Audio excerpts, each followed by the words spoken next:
Today we're going to take you through from eggs to day 12 with the fry. Here you see the male and the female. The female is watching the eggs. This is day 1. And one thing you'll notice is the male is kind of guarding the territory. That's pretty natural for them to act this way when they have eggs. Now sometimes the male does watch the eggs, but usually the female does. And you can see the screen. And this, remember, this is the pairing tank, so this isn't a breeding tank. And he's guarding from, there's probably 5 or 6 discus on the other side of that screen. So it really kicks in their natural instinct. Okay, so here we have day 4, and they just become wigglers. I walked in the room, and overnight they'd hatched. The female is fanning. She's actually still fanning the fry.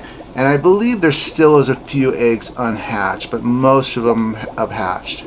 And you can see them working together, and this is great because this is what we want with a bonded pair. We want them, to be cohesive with each other and not fighting. Because what happens if you try to force pairs together is they will usually fight. Now this is their first attempt, and this is pretty rare. It does happen, but it's very rare to have them spawn actual fry on their first attempt. Okay, so here we have day 6, and if you look real close you can see the fry swimming around, and the female is the darker one, and she is trying to catch these fry. Now if you didn't know any better, you would think she's eating the fry, but if you watch her, she's real gentle how she grabs those fry. See, she just puts it in her mouth, and then what she'll do is she'll get like 5 or 6 of them, and then you can see the fry on the cone, and she will try to spit them back onto that cone, and even the male is going to grab some. And this is very natural because what they're trying to do is corral these fish and get them back on the cone and not be swimming around.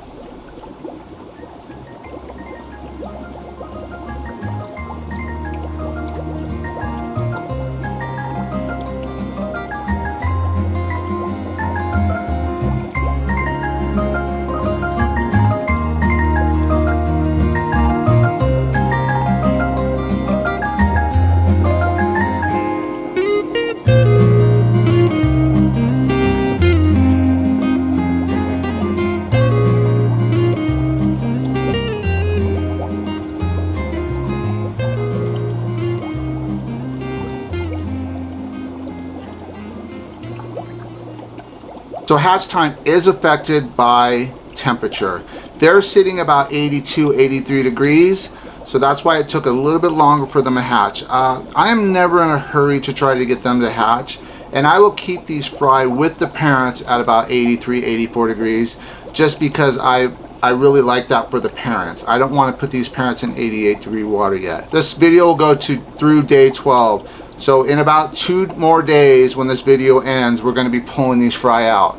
And you might ask, why don't we just keep the fry with the parents? If you notice, the parents do get a little stressed with the fry. In the wild, they kind of leave them on a leaf or something. But in these confined areas, it's hard because, the parents can't escape. And they switch off the fry with each other when they're getting irritated. And also what happens is, because we're going to start feeding brine shrimp soon, the brine shrimp does tend to irritate the parents' gills. We want to make sure that the parents stay healthy, and the fry have gotten what they need from the parents. They've gotten their milk, the mother's milk. Now both of them produce it, so it's just their slime coat. But what happens is, as you'll see in the video, I feed micro foods. And I feed baby brine shrimp, and they tend to stick to the parent slime coat, and that is what the babies feed on. So they're going to keep trying to get these babies and keep spitting them back on that cone, and this will go on for hours, and eventually they'll just give up because it's futile. They cannot corral all these fry, and I'm guessing about 100 fry to about 125. So pretty good for their first spawn. And I did have another pair spawn in this exact same tank on the other side, and they got the eggs to wigglers, but then I woke up in the morning, they were gone. And that's pretty common with new pairs. So the next video will be setting up these guys in their own tank, but also I have another pair that I'll be setting up. So I'm going to go through each product I use, what'll be available soon for if you want to breed discus. And I highly recommend that everybody that has discus try this. It's not hard to breed discus with just certain parameters and systems in place. The hard part is growing the fry out. That is very time consuming, and you have to be dedicated. Once you have the fry, it's every day you must touch that tank 3 to 4 times a day. 5 times is better. Now I've come up with some systems that will shorten the amount of times we need to touch that tank. Water changes are mandatory for at least 2 or 3 months daily. I know that sounds a little intense, but you got to remember why these fish are so expensive.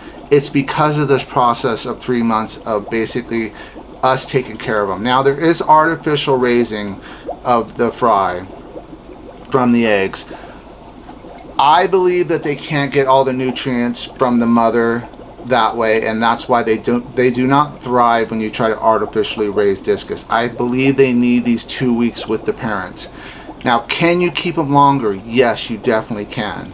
But I find the 2 weeks is perfect because it takes the stress off of the parents and the fry start to thrive. Okay, so here we have day 8. Now you can really see them feeding on those parents. And what I'm doing right now is I'm dropping in my super fry food.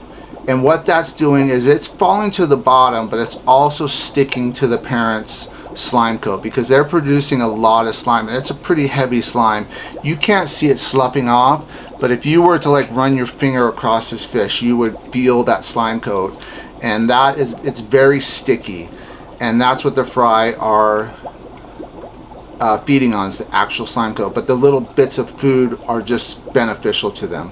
Now you're going to see on the right the fry on the cone. Now a lot of people say to take the cone out. I highly recommend you leave that cone in, and you have that cone in the water. I don't ever clean my cones because I want that fine bacteria on those cones. And you'll see when the parents start to eat, those fry will stay on, but a lot of them will go sit on the cone because they understand the agitation the parents are going through by searching for food. So they're looking for safety, and that cone is a safe spot for those fry. And another thing, when we move the fry to their grow out tank, we take that cone with them. And what you'll notice is in the first 3 or 4 days, they will actually stay on that cone and eat baby brine shrimp. And over a smaller period of time, probably 2 or 3 days, they will start moving away from that cone, and then you can take that cone out if you want. But I tend to leave it in. It is a little bit harder to clean around it on a bare bottom, but it's not a big deal. And we're trying to get them as big as possible, as quick as possible. It's really crucial.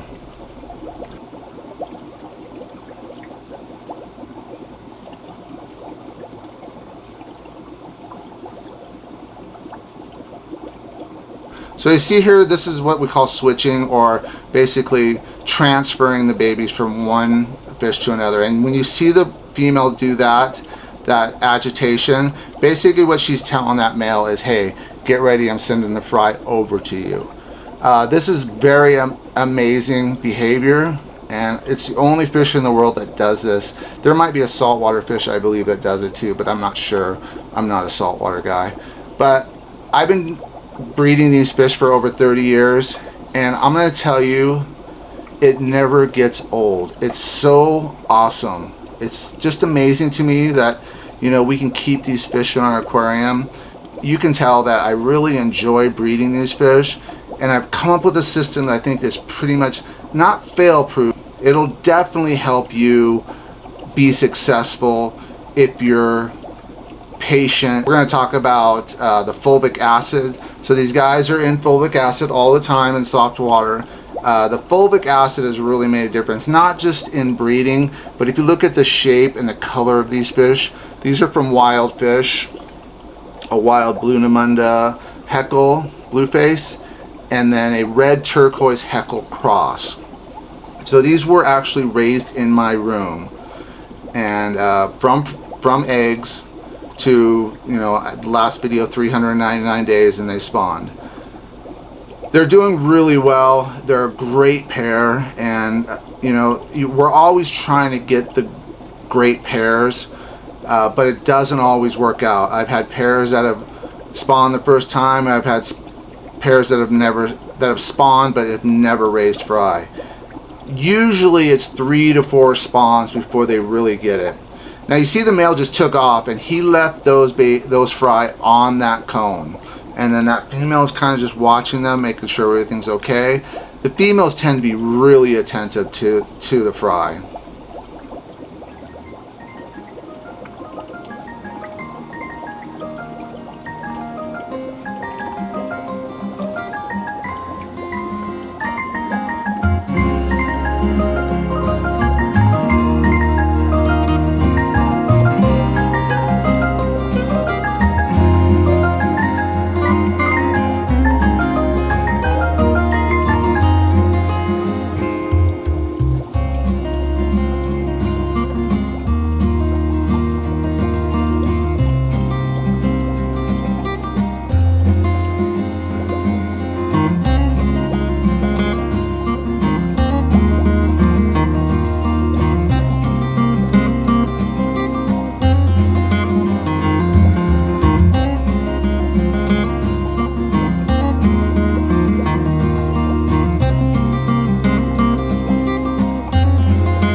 Alright, so coming up you're going to see me introducing the bell system.